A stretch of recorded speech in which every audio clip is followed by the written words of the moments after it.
Hi everybody, Sarah Harris here, and today I'm going to be talking about how you can boost your immunity with Calm. So in my last few vlogs, I introduced some exercise programs that you could do that were very easy. So I did a brief beginner, intermediate, and advanced program. And the whole idea of this was to get you up and moving, but to also shed light on how it affects your immunity. So movement is really key to an important part of our immunity or our immune system, which is called the lymphatic system. So it is a system in our body that basically filters our blood and basically detects any viruses or bacteria or foreign invaders and goes to work to get rid of it. So this system requires movement in order for it to operate fully. So part of it, or most of it, is through movement, through breathing, any type of movement in the body to help it sort of move things along and pump the body. So really important. So if you missed those videos, I suggest you go back and take a look. They're really good and they're only about 10 minutes. Now, moving on today, I wanted to introduce another component that can help you boost your immunity, and that is through calming the nervous system.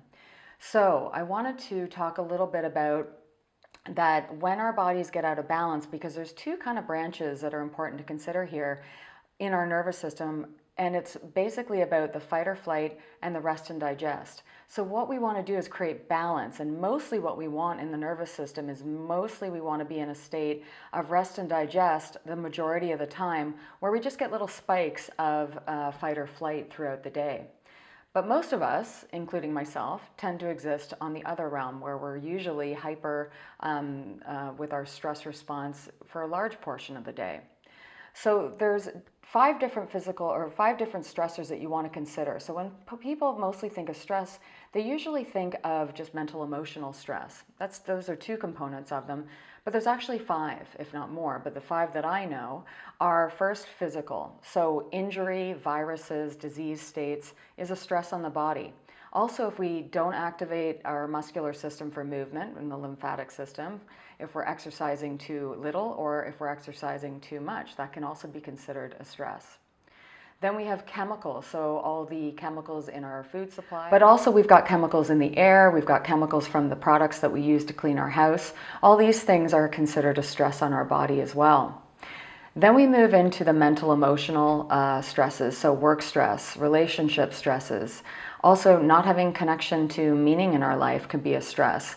Not having connection to the people around us as well that we would like to is considered a stress as well. Then we have, last is nutritional. So we can not only have poor food choices, but we could also have stress coming from food sensitivities that we might not be aware of. So today what I wanted to offer you was 3 techniques that have scientifically been proven to bring down the nervous system into that rest and digest phase. So we are going to do a breathing meditation. We're going to do a stretch, and it's basically a simple hamstring stretch. So a lot of men usually have more tone in their hamstrings than women, but it's just an idea just to give you an idea of how to stretch, how to breathe into your stretch, and how to release, which can again just calm the nervous system. And then lastly, I leave you with a simple meditation. So let's jump in and try these different techniques and just pick one that works for you and maybe try it out for the week.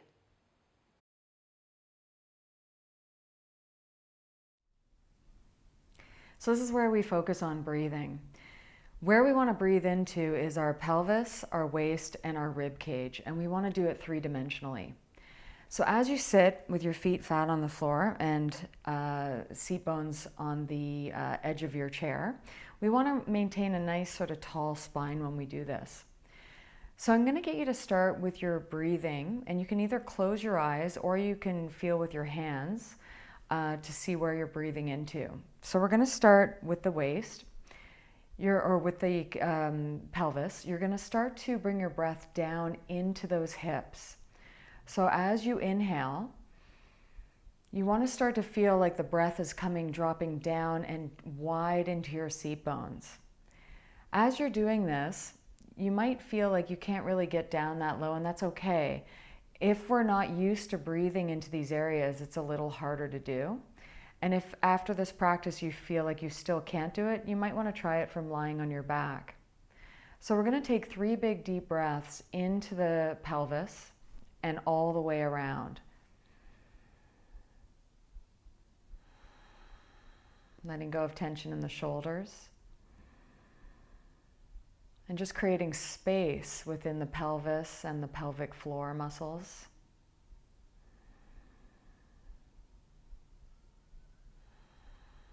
Good, and then we're going to move up into the waist. So we're going to still breathe down into the hips, but we also want to breathe into the abdomen as well. And most people usually can breathe around this area. And I'd also like you to focus on the back side of your body. So you can kind of feel those lower back muscles kind of expand up and down and also out to the sides with like a nice width. And again, you might just want to look for areas that you might feel stuck, and those are the areas that you want to focus on breathing into. So for me, it's usually my right side gets a little tighter than my left, so I can breathe more into that right side. Now, usually it's easier to feel your breath when your eyes are closed, so you might want to try that if they're not already closed.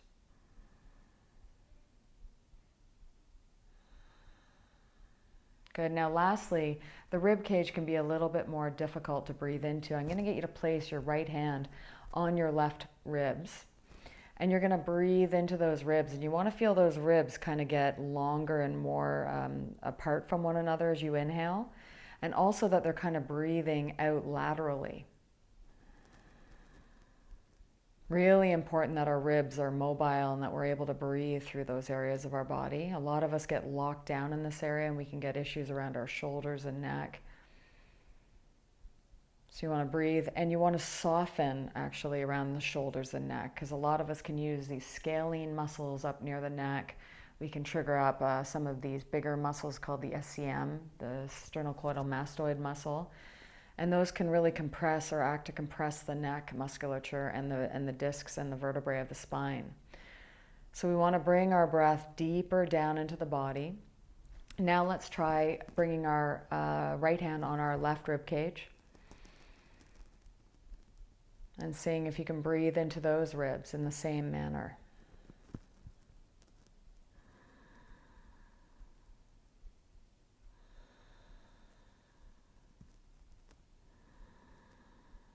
And not to worry, if you can't feel it, it's just a practice that you keep coming back to.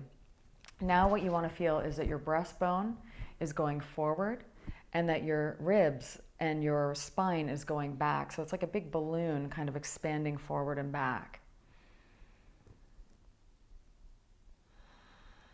You'll notice with each inhale you get a little taller. And with each exhale we shrink, which is really good for all the discs of the spine. It kind of pumps those, the vertebrae and the discs. And you also might start to feel a little calmer in the body, which is also what we're after. And the biggest reason why we're doing this today is to calm the nervous system, to bring it back down into that rest and digest portion of the nervous system, which brings more balance to the body and greater immunity, greater health, and also just a sense of well-being.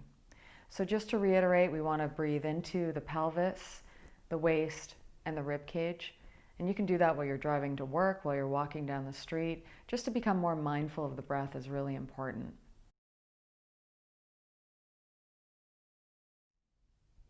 So this is a very simple hamstring stretch. What you're going to do is you're going to sit on the edge of your seat. You're going to maintain a nice long spine with your head being pulled up towards the ceiling. You're going to come back to that breathing that we were doing before into the pelvis, into the waist, and into the rib cage. You're going to extend your left leg out. As you extend it out, you might already start to feel the stretch. The trick is to get the connection points. So we want to make sure that we're pulling back through your hip joint or your seat bone and also down into your ankle joint. So you're going to pull your toes towards your nose. And you might start to feel that tension just by doing that. If you want to increase it more, we're going to hinge over the hips because we want to take your seat bone and your heel apart. We don't want to round at the back. This is more of a back stretch. We want to do it right from the hips. So you're going to slowly start to lean forward, and you might not even lean that much, and then you'll start to feel a stretch up the back of the legs. In order to create more of the myofascial sort of tension in the body, you want to think about the toes kind of spreading out as your seat bone goes back, and then slowly lean forward even more. Now come into your breathing as you think about the back of your head, the back of your body reaching up to get longer, and that you're pushing out through your heel a little bit more to pull your toes back even more. You're going to lean forward even more for another 3 breaths. So usually 5 to 6 long breaths is a good 30 seconds to 45 seconds. We're going to hold here another breath or 2.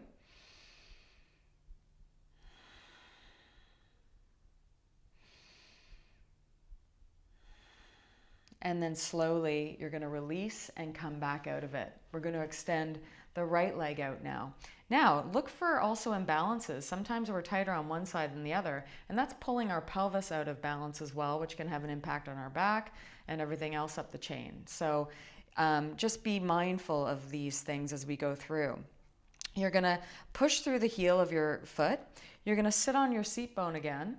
And then we're going to slowly start to lean forward until you feel that tension up the back of your leg behind the knee and even down into the lower leg. The whole chain is being affected from your foot to your hip. So as you breathe now, you start to pull the back ribs up, you start to pull the back of the head up, because we want to create that tension through the whole system in a gentle fashion, because we are stretching. We don't want to grip down too much. You're going to spread your toes. Lean forward a little bit more if you have that give. And then nice full breaths. We'll hold 2 more breaths.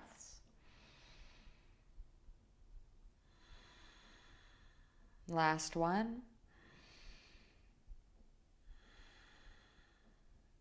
And there you go, a simple hamstring stretch.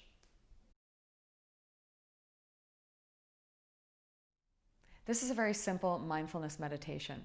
So you want to find a comfortable seat in your chair, not where you're leaning against the seat, because we don't want to fall asleep with this. We're only going to do a few moments because that's all you really need to begin your practice of meditation, or even if you've been meditating for a while, a few minutes can actually just start to calm the nervous system down. When I work with people, I notice if I simply just get them breathing for a few minutes, they drop down into a very relaxed state very quickly. So it doesn't take a very long time to do that. So you're just going to sit on the edge of your seat. You're going to end up closing your eyes, and you're going to take a big deep breath into the pelvis, the waist, and the rib cage, just like we were doing. And then exhale and just let things go and start to release your day now. Just start to come into the present moment through the breath now. So you're just going to rise and fall with your breath, and you're going to follow your breath. Not trying to change it so much now. This is more of just watching. Now, as you do this, what will happen is your mind will wander, you'll get distracted, and you want to keep using those items of distraction or mindful or wandering mind to come back to the present moment through your breath. So we come back over and over again, training the mind to come into the present moment through the breath.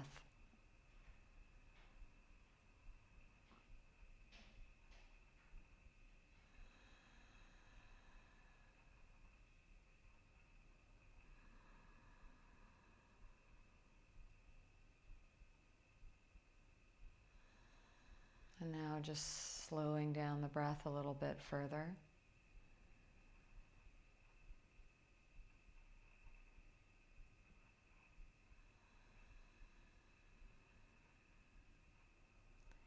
Paying attention to where the breath goes in the body.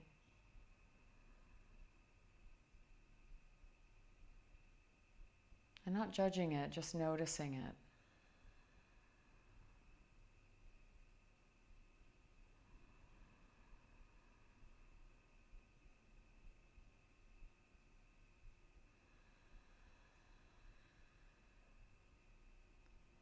We're going to go for another minute.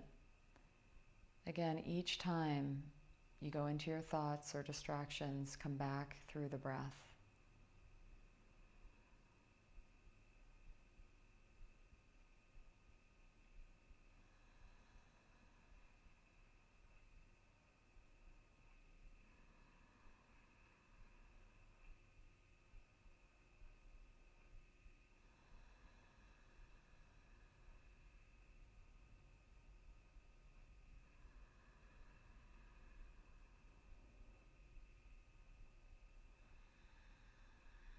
And again, if you get lost in the thoughts, come back again.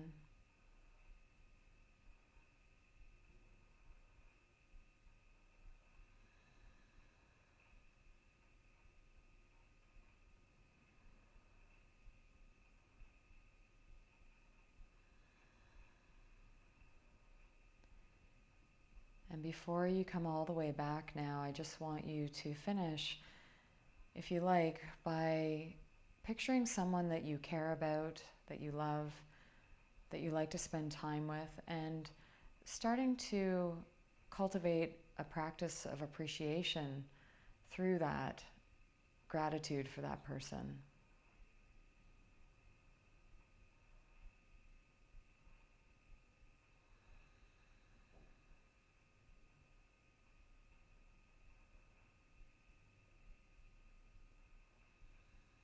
And then now gently coming out of it, opening up your eyes. So I hope all those three practices might inspire you to cultivate one of them that you like the best and repeat it maybe for the next week on a daily basis.